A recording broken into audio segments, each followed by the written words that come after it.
नमस्कार, जय हिंद। आप सभी का स्वागत है आज की इस करंट चर्चा के एपिसोड में।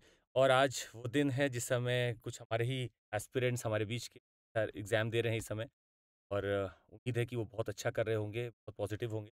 आपके लिए भी चालू करते सेशन को with a very positivity thing. काम एष क्रोध एष रजोगुण समुद्भव महाशनो महापाप्मा विद्यनमि वरेण्यम। इसका मतलब है कि एक गुण होता है जो कई इंसान पाया जाता है, रजोगुण बोल। ये रजोगुण ही काम और क्रोध का एक बहुत बड़ा कारण है। और अगर इसको नाश नहीं किया गया, खत्म नहीं किया गया, इट कैन खत्म कर सकता है हम लोगों को। कोशिश करिए ऐसे रजोगुण को मत आने दीजिए, आप ऐसे गुण को आने दीजिए जहाँ पे आप मदद कर रहे हैं दूसरों को। चालू करते सेशन को। और ये रैंकर्स की फोटोग्राफ आप देख सकते हैं, आपकी भी फोटोग्राफ हमें यहाँ जल्दी से चाहिए। आपकी जो भी समस्या है उसका समाधान हम देंगे, और उसके लिए हम लोगों ने ये एक बहुत बेहतरीन एक आपके लिए ऑफर निकाला था, बहुत लोगों ने किया भी है। 29,999 में आपको 50 मंथ्स का course, imagine 50 months of just 2,999।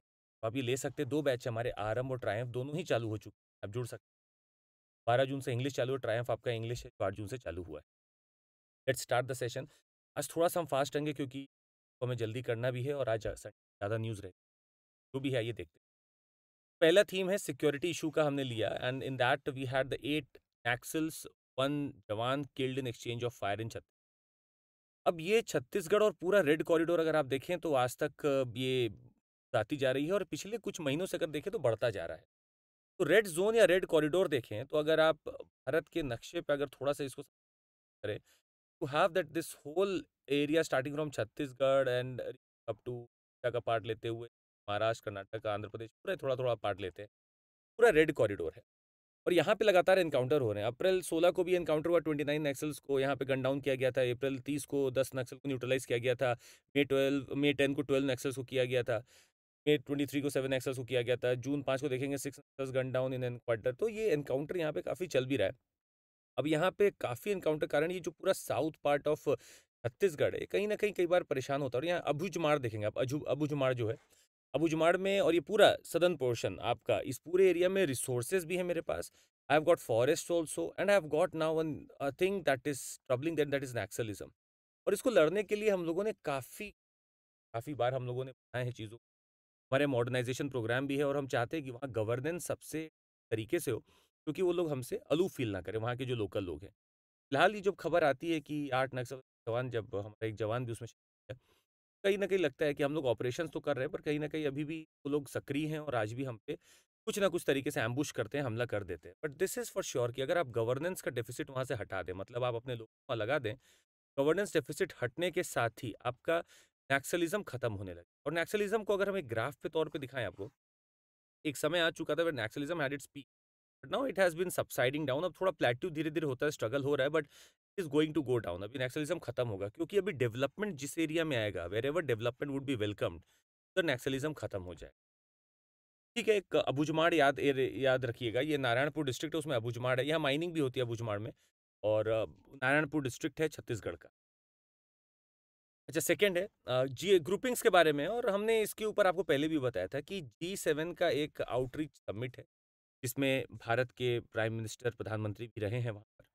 और इस बार G7 ने कुछ कमिटमेंट्स किए हैं, और इन्होंने बोला कि ठीक है, हम आपको कुछ ना कुछ इस पूरे वर्ल्ड के लिए कुछ देना चाहते हैं। क्या है आइए देखते हैं। तो इनका जो है कि G7 PGII, that is this is your partnership for global infrastructure in investment, GII। PGII क्या है आपका? ये G7 का है, ये कमिटमेंट है। ये क्या है आपका? Partnership for global infrastructure and investment initiative है इनका। क्या करने के लिए अब ये समझते हैं। तो आप ये देखिए, this group of 7 industrialised Nations, 7 आपका वो बड़े डेवलप्ड कंट्रीज हैं। इन्होंने बोला कि हम India, middle east, Europe economic corridor को समर्थन करते हैं, हम यहाँ पे चाहते हैं कि ये जल्दी से बन जाए। और इतना ही नहीं, G7 बोला हम पीजीआईआई लॉन्च कर रहे हैं ताकि हम आपका इंफ्रास्ट्रक्चर बहुत स्ट्रॉन्ग कर सकें। सिर्फ इंफ्रास्ट्रक्चर स्ट्रॉन्ग ना कर सकें, मैं चाहता हूँ कि इन एरियाज में डेवलपमेंट आए। ये बोल रहे हैं आपके, ये लोग बोल रहे हैं आपके G7 वाले कि डेवलपमेंट आ जाए। दूसरा ये भी इंपॉर्टेंट बात है, ये चाहते क्यों है? Because they want to counter China. China का क्या काउंटर करना चाहते हैं वो? चाइना का already we have this one belt one road, और ऑल्सो कॉल्ड एज BRI। जो इनिशिएटिव है चाइना का, ये इसको काउंटर करना चाहते हैं, बेल्ट एंड रोड इनिशिएटिव को। क्योंकि चाइना भी इंफ्रास्ट्रक्चर बना रहा है। अब डेवलप्ड नेशन अगर शांत पड़ा रहेगा तो फिर चाइना तो हावी हो जाएगा। in order to save that they are doing a infrastructure investment project now। Commitment उन्होंने दिखाया कि हम काउंटर करना चाहते हैं चाइना को। स्वाभाविक सी बात है, G7 अगर भारत वहाँ पहुँचा हुआ है, स्वाभाविक सी बात है हमने भी अपनी बातें रखी होंगी। हमने बोला भाई साउथ साउथ को हमें करना है प्रमोट, हमें ग्लोबल साउथ को प्रमोट करना है। We have to look to our issues at WTO, we have to look to our agricultural issues, we have to look to our water issues, we have to look to our environmental issues. तो बोला infrastructure बनाओ, पर environment and development भी हमें चाहिए होगा, because we can not rely upon कि हमारे आसपास ऐसा अपने आप हो जाएगा। We have to keep G7 with us. और चाइना को तो हमें काउंटर करना ही पड़ेगा any day, because China has been very aggressively putting up BRI। उसमें बहुत लोग जुड़ भी गए। हालांकि अभी BRI से लोगों का मन मुटाव हो रहा है, जो चाइना का पॉलिसी से मन मुटाव हो रहा है, क्योंकि चाइना बहुत डिले कर चुका है, पैसा खत्म हो चुका है और लोग अपने दे रहा है, तो वहाँ जो जहाँ प्रोजेक्ट बनता है उसको कोई फायदा नहीं होता।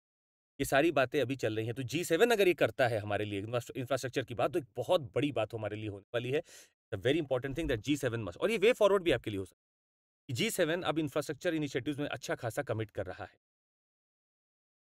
अगला टॉपिक है, ये गवर्नेंस का टॉपिक हमने चुना इसमें से।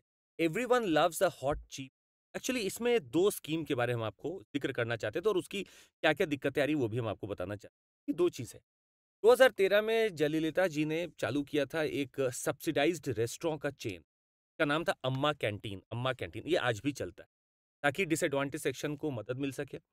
लो कॉस्ट पे इन्होंने सर्व किया पोंगल, सांभर ₹5 में, इडली ₹1 में। लंच के लिए lemon rice, curry leaf rice for ₹5। Canteen also provides chapatis, curd rice and side dish for ₹, sambar rice for ₹5। तो मतलब कम पैसे में आप चीज़ों को प्रोवाइड करने में लगे हुए। अब इसी को देखकर इंदिरा कैंटीन भी, इसी से सीखकर कर्नाटक गवर्नमेंट ने भी अपने यहाँ इंदिरा कैंटीन चालू, जहाँ पे लंच और डिनर सर्व किया जाता है ₹10 में और ब्रेकफास्ट दिया जाता है ₹5। तो बड़ी बात है, पर ये न्यूज़ आई क्यों है समझिए। देखिए, if you try to subsidise something beyond a point, it is going to fail. अगर आप बहुत ज्यादा सब्सिडाइज करोगे, फेल कर जाएगा। हुआ कि आपने ₹5 में, ₹1 में जब देना चालू किया, to hard to serve masses. अब मासेस का हमारे पास अच्छा खासा नंबर भी है, तो आप इतना भी सब्सिडाइज नहीं कर पाओगे। तो फिर यहाँ पे गेम जो आता है वो आता है quality. Are you still serving that quality? The answer is no. Quality that is being served in these canteens have been common. Second, are they still relevant? Yes, they are relevant. Why are they relevant? Because still we have got people below poverty line that are living in our countries and they still require it. Do we know how many people are living below poverty line? No. Reason being, we have not performed that census as of now, and we have not performed that data identification for the beneficiary that we should have done by the time. हमारे पास अभी तक ये नहीं हो पाया ठीक तरीके से। इससे BPL का बहुत फिगर ऊपर नीचे होता रहता है। कहीं न कहीं हमें ज़रूरत तो है ऐसी कैंटीन, पर क्वालिटी के साथ आप कॉम्प्रोमाइज़ नहीं कर सकते। क्या ये सस्टेनेबल आइडिया है कि आप आराम से बस मतलब सस्ता करके आप खिलाएँ? क्या ये एक फॉरवर्ड लुकिंग आइडिया है? देखिए, for the time being it could be a very temporary respite. It's a temporary respite that is fine. But over the years, if you the people want jobs, people want skills, the people want their employment to come in. So unless and until you give these three, ये आप कुछ दिन चला सकते हैं, पर हमेशा के लिए नहीं हो सकता है। तो अगर ब्रॉड विजन लेकर चलना है, you have a future plan, you should go with this job skills and employment. अगर आपका टेम्पररी प्लान है तो आप ठीक है, अभी खिला सकते हो, उसमें कोई दिक्कत नहीं है। But end of the day, they should earn for themselves and they should be capable to earn for themselves. This is what we are leading for. तो सब्सिडाइज आपको करना करना है तो करिए अभी, पर you can not go it for long. तो यही यहाँ पे जो न्यूज़ आई वो यही आई है कि क्या ये अभी चल रहा है, तो इसे बोला जा रहा है हाइजीनिक मील्स ऑफर करने की बात ही, but the quality has come down. Supplies बहुत कम हो गए हैं और अभी भी ये एरिया में पॉपुलर है। जिस एरिया में आज भी गरीबी अच्छी खासी दिखती है, वहाँ अभी भी ये पॉपुलर है। ये बात सही है। But then there are corruption things that are coming up. Corruption की भी यहाँ बात की गई है कि मैंने यहाँ पे इतना रुपया दिया था और इतना ही यूज हुआ है, तो करप्शन की भी यहाँ पे अच्छी खासी बातें निकल कर आ रही हैं। तो we have our own governance issues going on, इसलिए आप इसको प्रोवाइड नहीं कर पा रहे हैं। जब ऑडिट होता है तो पता चलता है कि कितना क्वालिटी इशू था, कितना आपका करप्शन का इशू यहाँ पे आया था। That is all about this topic. इससे ज्यादा हम इसमें नहीं। Okay, in international order I have a new item for you. Beijing ने बोला है कि अब वो फॉरेनर्स को डिटेन कर लेगा। साउथ चाइना से विजिट करेंगे ना, उसको डिटेन कर लेगा। देखिए ये कहाँ से आ रहा है। आपको बता दें, शनिवार से चाइना के कोस्ट गार्ड ने एक लॉ के तहत बोला है कि अब वो डिटेन कर सकते हैं फॉरेनर्स को जो सस्पेक्टेड है violating the management of border entry and exit. A new regulation has been published online. ये डिटेंशन 60 दिनों के लिए होगा।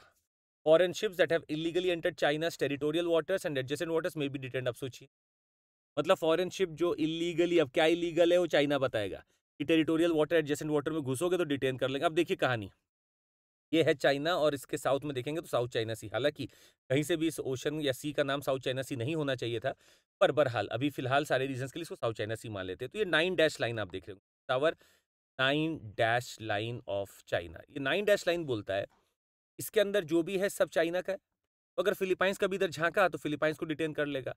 अगर यहाँ से वियतनाम से कोई झाँका तो इसको डिटेन कर लेगा, मलेशिया से डिटेन कर लेगा, ब्रूनेई से डिटेन कर लेगा, ताइवान से डिटेन कर लेगा। भाई तुम डिटेन ही कर लोगे तो हम लोग और क्या करेंगे? Problem is still the disputes are not settled well and you are passing order for the South China Sea. How is it possible? आप टेरिटोरियल वाटर और बोल रहे हो ऑल्टरनेट वाटर में जो आएगा हम उसको पकड़ लेंगे, कैसे आप बोल सकते हो? Can not do this, you are only trying to intimidate these people. Now अब ये लोग भी रिस्पॉन्स देंगे, ये बोलेंगे अब तो हमारे अंदर कोई घुसेगा तो हम पकड़ लेंगे, ये भी रिस्पॉन्स देंगे। अनलेस एंड अनटिल, इसका सोल्यूशन एकदम सिंपल। सबसे पहला तो हमने सोल्यूशन बहुत बार दिया कि साउथ चाइना सी का नाम ही चेंज करो। साउथ चाइना सी का नाम होना चाहिए साउथ ईस्ट एशिया सी, साउथ ईस्ट एशिया, आधा झंझट खत्म।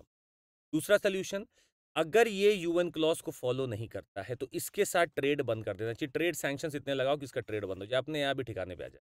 आज चाइना इसलिए नाचता है क्योंकि इसके पास अच्छा खासा मैन्युफैक्चरिंग क्लाउड है, इसीलिए नाचता है। अगर हम इसका क्लाउड कम कर दें, यूएन क्लॉज का अगर हम इसको बोले तुम्हें फॉलो करना पड़ेगा। यूएन क्लॉज क्या पता है ना आपको? United Nation Convention law of the seas, बोला अगर इसको फॉलो करोगे तो ठीक है, नहीं तो I will put lot of sanctions on you. Not only US will put sanctions, every other country would put sanction.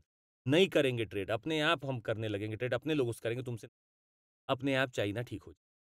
तीसरा, यहाँ पे चाइना को बार-बार उखाड़ने से फ़ायदा नहीं है कि यूएस को बुला लीजिए, इसको बुला लीजिए। इनका मेन है इसका इकोनॉमिक बैकग्राउंड जो है, चाइना का कमर तोड़ना है तो इसका इकोनॉमी खराब करना होगा। इकोनॉमी कैसे खराब कर सकते हैं आप? ट्रेड से। अगर आपने एकजुट होकर इसका ट्रेड को रोक दिया, तो ये अपने आप चुप हो जाए। यही सबसे बड़ा लर्निंग है, हमें लिए करना है। तो अभी फ़िलहाल कोस्ट गार्ड चाइना का बोलता है हम सबको डिटेन कर लेंगे। So South China Sea has been a hotbed of diplomacies going on and on. Philippines भी अपना करता है। तो ये देखिए पारासेल आइलैंड है, स्कारबोरो शोल है, स्प्रैटली आइलैंड है, पूरा लड़ाई चलता रहता है। चाइना अपने शिप्स को यहाँ खड़ा रहता है और इन लोग को आने नहीं देता। ये परेशानी चाइना बहुत दिन से ही कर रहा है। यहाँ खड़ा रहता है और इन लोग को आने नहीं देता है एंड जब आते हैं तो वाटर कैनन से गिरा देता है। So not going to stay longer, अभी कुछ दिन के लिए आया, देखते हैं फिर आगे क्या। Okay, gene therapy offers hope for patients with hearing loss. Very important theme, science and technology का थीम है। हमने आपको पहले भी बताया था कि हमारे कानों की सुनने की जो क्षमता है वो किसी न किसी जीन से रिलेटेड, ये हमें पता है। Over 2 डज़न्स genes have been linked to genetic cause of hearing. Genetic causes are responsible for around 50 to 60% of congenital hearing loss. मतलब लगभग 50 से 60% तक जो congenital hearing loss है वो इसी की वजह। और समझिएगा, gene therapy involves replacing or supplementing a dysfunctional gene with normal or functional viral vector switch can. अब हम लोग कर क्या रहे हैं? हम लोग एडिनो एसोसिएटेड वायरस बना रहे हैं। Is one of the most well studied and widely used viral vectors. In the clinical trial adeno associated virus vectors were used for inserting a healthy OTOF gene. याद रखिएगा, ओटोफर्लिन। हमें ओटोफर्लिन नाम याद रखना है। ओटोफर्लिन एक प्रोटीन है जो हमारी जीन्स प्रोड्यूस करती हैं। अगर ओटोफर्लिन नहीं होता है तो हमें कानों से नहीं सुनेगा। इसी ओटोफर्लिन को बनाने के लिए ओटोफ जीन है, ये ओटोफ जीन है जो ओटोफर्लिन बनाता है। हम इसको मॉडिफाई कर रहे हैं। इसको मॉडिफाई कैसे कर रहे हैं? जीन थेरेपी से कर रहे हैं। We are trying to do a gene therapy and we are going to modify our OTOF gene, और इसको मॉडिफाई करके डायरेक्टली ओटोफर्लिन बनाना चाहते हैं। कैसे मॉडिफाई कर रहे हैं? We are using adeno associated virus, जो कि एक बहुत ही बढ़िया वायरल वेक्टर है।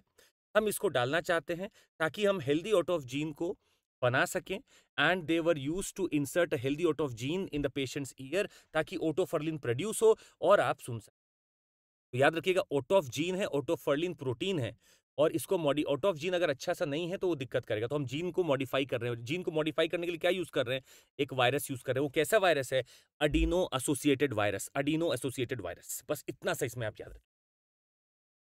बस चलिए, आज का बस यही हमारे पास अंतिम टॉपिक भी था। संडे को बहुत कुछ नहीं रहता है, तो जल्दी से मिलते हैं एनालिसिस सेशन में। आपको बता दें हमारे बैचेस हैं 2 जो लॉन्च हो चुके हैं। आरंभ जून 12 से चल रहा है, Triumph is admission IAS batch भी हमारा जो 2024 के लिए 2026 के लिए, ये 15 जून से चालू होने हो चुका है ये भी ऑल।